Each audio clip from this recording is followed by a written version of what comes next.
राधे राधे। मैं हूँ वेद और आप देख रहे हैं सच मस्ती भी। हमने आपको बताया कि दीपावली किस दिन मनानी चाहिए। आप दीपावली 31 अक्टूबर को मनाने वाले हैं या 1 नवंबर को मनाने वाले हैं, ये आपके ऊपर है। ज्योतिष के हिसाब से दीपावली सबसे ज्यादा शुभ किस दिन रहेगी वो हम आपको बता चुके हैं। अब दीपावली का पूजन कैसे करना है ये बड़ा महत्वपूर्ण है। इस पूजन विधि को जानने के लिए हम एक बार फिर से बातचीत कर रहे हैं ज्योतिषाचार्य पंडित बंशीधर शर्मा जी के साथ। पंडित जी, एक बार पुनः स्वागत है। आपने हमें बताया कि दीपावली कब पड़ रही है, 31 अक्टूबर को मनानी चाहिए या 1 नवंबर को मनानी चाहिए। तो थोड़ा सा इसमें ही आगे बढ़ा के ये बता दीजिए, अगर 1 नवंबर को हम दीपावली मनाते हैं तो गोवर्धन पूजा और भाई दूज फिर आगे कब मनानी चाहिए। जय श्री कृष्णा। हमने जो है अभी आपको बताया था कि दीपावली 31 की मनाएं अथवा 1 नवंबर की। शास्त्र के अनुसार तो ये यही होता है कि हमको 1 नवंबर मनानी चाहिए। कारण ये था कि हम जो है दीपावली से पूर्व जो है पितरों की पूजा, पितरों का आवाहन, तर्पण और ब्राह्मण भोजन कराते हैं। उसके बाद फिर देवताओं की पूजा होती है। तो अब हमने ये निर्णय किया कि यदि हम 31 का मनाते हैं तो फिर 1 तारीख हमारी खाली रहेगी।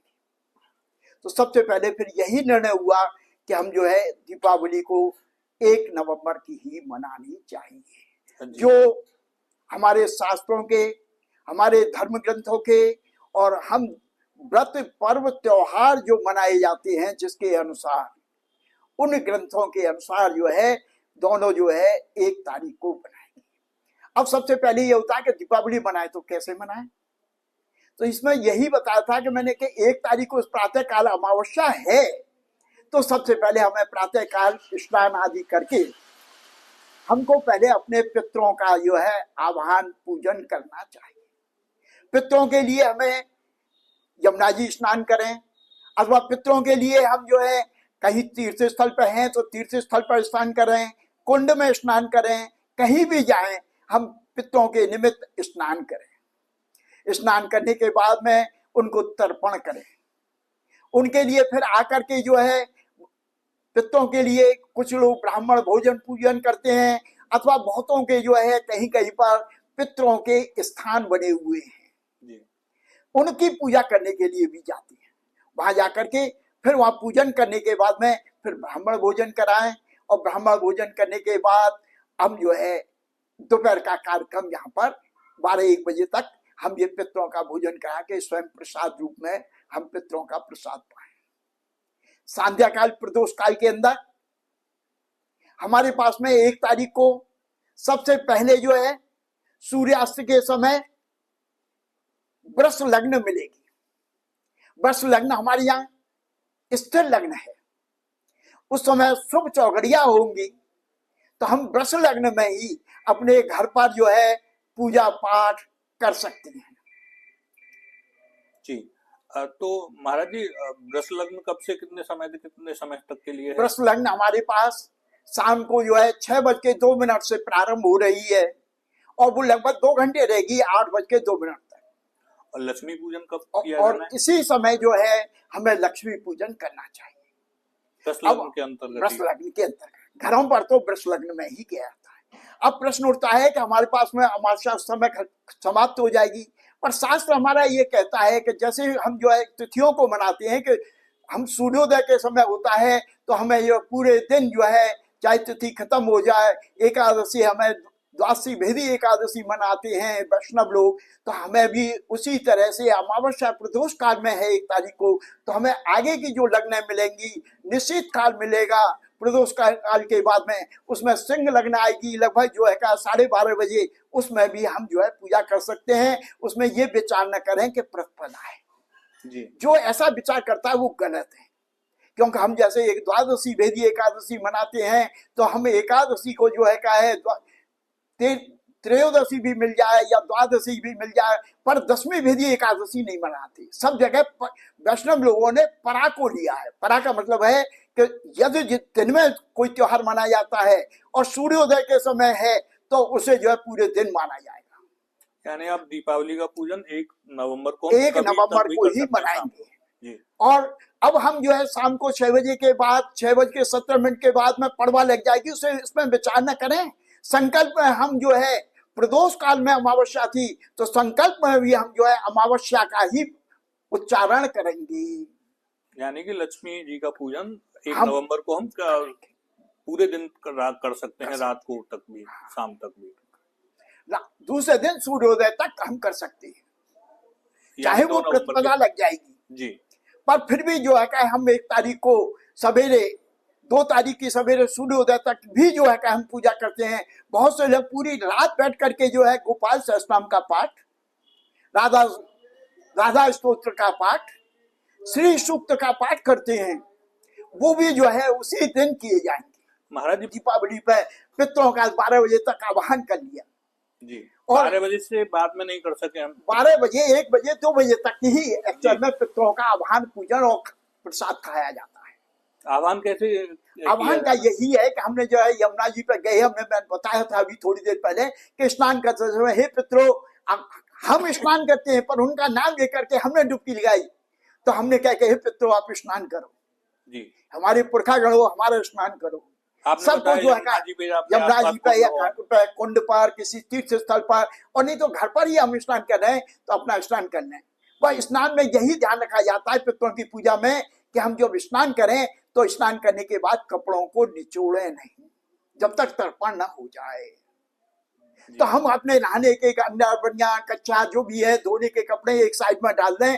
जब जो है क्या दोपहर को तर्पण कर दें, हम उनको ब्राह्मण भोजन करा दें, उनको प्रसाद करा दें और फिर उनको जो है क्या नमस्कार कर दें। चाहे आप यहाँ विराजें, चाहे आप घूमने जाएं, जैसी चाहे वो वैसी करें, और उनको कर देते हैं जी। उसके बाद हम फिर अपने दिनचर्या के अनुसार उन कपड़ों को धो सकते हैं। पहले उन्हें भोजन प्रसादी करा दें जी। फिर शाम को 6 बजे फिर हमने ये बताया था कि हमारे पास वृषभ लग्न आ जाएगी। उससे भी पहले हम जो है क्या प्रदोष काल के अंदर जो हमारा सूर्य 5:40 पर अस्त हो जाएगा, उससे अस्त होने से और 10-12 मिनट पहले और 10-12 मिनट बाद के अंदर हमारे यहाँ 11 दीपक जलाने का विधान है जी।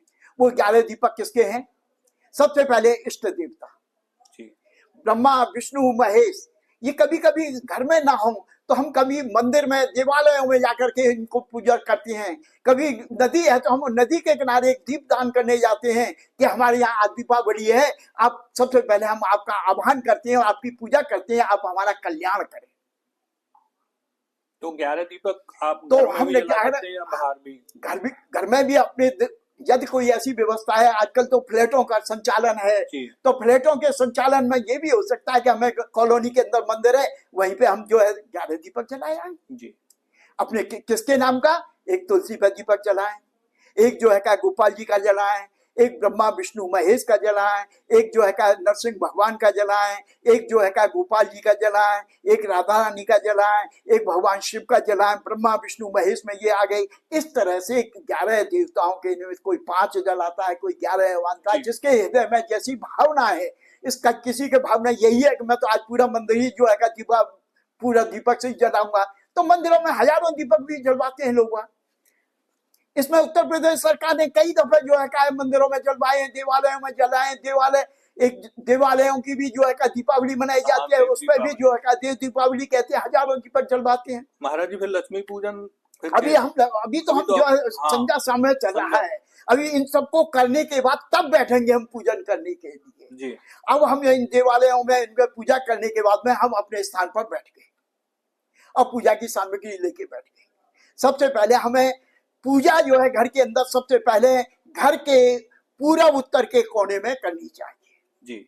जिसमें भी ये ध्यान रखें कि हमें उत्तर की दीवार पर नहीं, पूरब की दीवार पर अपनी चौकी लगाकर उस पर जो है लाल कपड़े बिछा करके उसमें गणेश लक्ष्मी की जो हम नई प्रतिमाएं लाते हैं साल भर में, उनको स्थापित करें, कुबेर को स्थापित करें, शिव जी को स्थापित करें, और जो है अन्य देवी देवता हैं जो कुल देवता हैं उन सबको स्थापित करने के बाद में फिर उनके पूजन करें, एक एक का आह्वान करें। हमारे यहाँ ये कहा जाता है कि सबसे पहले वही धन्वंतरी की पूजा करें, वहां पर जी। प्रधान देवता की सबसे बाद में गणेश लक्ष्मी की सबसे बाद में पूजा होगी। वो पूजन में जो है हमें सबसे पहले पंचोकार तो करे ही करे। पंचोंकार में सबसे जी। पहले पानी के छींटे लगा के भगवान के, ये भावना है कि खाली छींटे लगा के भगवान के पैर धो रहे हैं, भगवान के हाथ धुला रहे हैं, भगवान के जो है स्नान करा रहे हैं, फिर रोली चावल का टीका लगा रहे हैं, फिर उनको खीर बतासे मिठाई समर्पित कर रही है, फिर दीपक भी उनके सामने प्रज्वलित करके फिर जो है हाथ जोड़कर करते हैं। हमारे यहाँ दीपक जलाने के बाद जिस जिस देवता के अलग अलग दीपक जलाएंगे, हर दीपक जलाने के बाद हाथ और धो जाते हैं, क्योंकि ये दीपक साक्षी तो है पर हमारे हाथ झूठे हो जाते हैं। हर देवता का दीपक जलाने के बाद पास में एक जो है कटोरी और इस टाइप का लोटा रखें, जिससे उसमें हाथ धो लें, फिर दूसरा दीपक पूजन करें, फिर पूजन करके लास्ट में दीपक जला करके फिर दोबारा हाथ धोएं, फिर तीसरे देवता की पूजा करें और पूजन करके करें। अब पूजन का विधान थोड़ा सा संक्षिप्त में मैं बताता हूँ। सबसे पहले महाराज जी, एक आपने बताया कि ये दीपावली की पूजा आम पूजाओं से अलग होती है। पहले हम वहां पर गणेश जी का सबसे पहले पूजन करते हैं, लेकिन यहाँ गणेश जी का सबसे बाद में करना है। एक्चुअल में हमें प्रधान देवता तो हमारी लक्ष्मी है जी। अब मैं एक और आपको एक निर्देश बताता हूँ कि लक्ष्मी जी की पूजा कभी अकेले नहीं करती जी, क्योंकि लक्ष्मी का वाहन उल्लू है, वो सबको उल्लू बना करके जो है क्या सबको जो है चल देती है। इसलिए कभी भी दीपावली क्या कभी भी घर पर लक्ष्मी की पूजा करेंगे तो लक्ष्मी जी या तो विष्णु के साथ में बुलाएंगे जिससे वो बैठी रहें, स्थिर रहें, या गणेश जी के साथ बुलाएंगे जिससे वो चुपचाप बैठी रहें, नहीं तो वो अध्यक्ष पद को छोड़ के भाग जाती हैं। एक देवता उनके साथ होना ही चाहिए। एक गणेश वो देवता भी कैसा कल्याणकारी देवता, जैसे गणेश जी हैं वो सबकी सद्बुद्धि देने वाले हैं, वो लक्ष्मी जी को बैठा लेंगे, बैठी रहो जी, नहीं तो उठ के चल देंगे वो वाहन। आगे की भी आप विधि बता रहे थे। हाँ, मैं आगे की विधि बता रहा था। तो हमने सभी देवताओं का पूजन करने के बाद जो है और फिर हम जो है गणेश लक्ष्मी की पूजा करते हैं। इसलिए खाली लक्ष्मी की पूजा नहीं करना, इसलिए पहले गणेश जी की, सबसे पहले भी गणेश जी की पूजा, और फिर जब लक्ष्मी की पूजा करेंगे तब भी गणेश जी की पूजा और नारायण की पूजा यानी विष्णु भगवान की पूजा के साथ लक्ष्मी जी को बैठा लेंगे। यदि हमने सबसे पहले लक्ष्मी जी का यह आह्वान करके बैठा ली तो हम दूसरी पूजा करेंगे अन्य देवताओं की तो उठ के चल देंगे जी। इसलिए सबसे पहले अन्य देवताओं का आह्वान करके सब देवताओं के बीच में फिर लक्ष्मी जी का आह्वान करेंगे, और लक्ष्मी जी का आह्वान तो बहुत बढ़िया है। लक्ष्मी जी सोने के वर्ण की, इसलिए श्री सूक्त के मंत्रों से कहा जाता है श्रीश्च लक्ष्मीश्च पतन्या महोरास्वे पार्श्वे नक्षत्राणि रूपे मस्नौ व्याप्तम ईशान्य खाड़ा मुंबई खाड़ा सर्वलोकम। हे लक्ष्मी, आप हमारे सोने के रूप में धारण करती हुई हमारे यहाँ कल्याणकारी कार्यों को करती हुई हमारे यहाँ आप विराजी। इस तरह से उनसे अनुनय, हमारे यहाँ सभी की पूजा करते समय अनुनय विनय विनती करके जो है सभी देवताओं को आह्वान किया जाता है और उन्हें बैठ करके पूजा कराई जाती है। पूजन कराने के बाद में फिर उसके साथ में यदि व्यापारी है तो उसमें कुबेर भंडारी की पूजा जो है क्या है तिजोरी में अथवा गले में होती है। वहां जाकर के उसकी भी वहां पर कुबेर भंडारी की, कुबेर की वहां पर पूजा की जाती है। लोग जो है सोने का चांदी का सिक्का लाते हैं, उसे पूजन करके पंचामृत में स्नान करके इसको भी कुबेर को दान करके फिर उसमें अपनी थैली के अंदर नए रूप से जोड़ते हैं। खाता बसना भी पूजा किया जाता है, क्योंकि खाता बसना जो है हिसाब किताब के लिए रखा जाता है और सरस्वती उसमें जो है क्या प्रमुख होती है। इसलिए बहरहाल लक्ष्मी और सरस्वती साथ साथ नहीं बैठती, वहां तो गणेश जी को बैठा लिया और साइड में जो है क्या है हमारे खाते वासे रख करके सरस्वती का आह्वान करते हैं। ह्रीम अणमो कुट्ठ बुद्धिम श्राम श्रीम श्रूम सरस्वती भगवती विद्या प्रसादम कुरु कुरु स्वाहा। हे सरस्वती माँ, हमको सद्बुद्धि दो, हमारे हिसाब किताब को सही रखें, हम इसमें कोई गड़बड़ी ना लिख दें, हमें सही हमारे कल्याणकारी हमारी जो है इसके रिजल्ट हमें पॉजिटिव हमें। इसलिए वहां सरस्वती खाता बसना के ऊपर, आजकल तो खाते बसने तो कम हो गए हैं, आजकल तो कंप्यूटर होता है, उन्हें कंप्यूटर पर स्वास्थ्य का चिन्ह लगाया, उन्हें क्या इस पर सरस्वती का आह्वान कर दो, कंप्यूटर की पूजा कर दो, उस पर रोली चावल का टीका लगा दो, स्वास्थ्य बना दो। इसके बाद में हमने जो है लक्ष्मी के पूजन करने के बाद में इन सबका पूजन करते हैं और फिर जो है लक्ष्मी जी की आरती करते हैं। आरती करने के बाद में फिर 10-5 मिनट में हम जो पूजा के वहां खील बतासे रखे होते हैं चारों दिशाओं में अपने फैला देते हैं, चारों दिशाओं में कल्याणकारी हो हमारा। और फिर आरती करने के बाद में भी बहुत से लोग बैठ करके वहां पर श्री सूक्त, गोपाल सहस्त्रनाम, इनका पाठ करते हैं पूरी रात। तो पता नहीं कि लक्ष्मी जी अभी आई है कि नहीं आई, आभास नहीं होता उनके रात्रि में आ गई, तो दरवाजा खोल करके बैठे रहते हैं और सब उनका पूजन कर देते हैं। हिरण्यवर्णाम हिरण्यम जात चंद्राम हिरण लक्ष्मी जात वेदो आवह जात वेदो लक्ष्मी परायम यस्ताश्च पूर्वानम आश्च पूर्वाम हस्तनाथ प्रोद्यम श्रीमा देवी।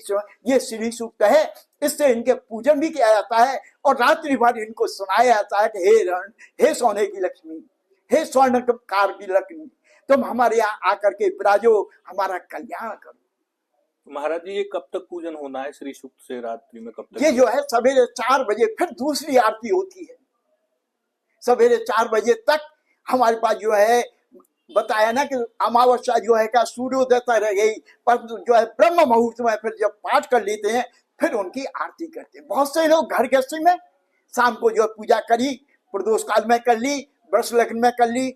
बहुत से लोग जो पूजन ही सिंह लग्न में करते हैं, जिसे निश्चित काल कहते हैं, जो रात्रि को इस बार 12 बज करके 16 मिनट पर प्रारंभ होगा और सिंह लग्न भी लगभग 12:20 से शुरू होगी। तो सिंह लग्न भी स्थिर लग्न है कि हमारे यहाँ लक्ष्मी आए और वो यहीं पर निवास करें जी। बहुत से लोग स्त्रियां उसी दिन जो है एक जो है सौरती का दीपक जला करके काजल पालती हैं, जिससे बच्चों के जो है उसके काजल भी लगाया जाता है। तो इस तरह से इस लक्ष्मी का पूरे दिन पूजन किया जाता है और पूजन करने के बाद वह बैठी रहती हैं चौकी पर। इनका सबका विसर्जन दौज के दिन किया जाएगा। रोजाना सुबह आए, उनका जो है स्नान कराने की मूर्तियां हैं, उनका स्नान करा दिया, नहीं तो बाकी जो है उनके समक्ष सुबह और शाम आरती करके मंत्र पुष्पांजलि दे दी, खाली पुष्प मालाएं पहना दी। भाई दूज वाले दिन उनका विसर्जन करेंगे।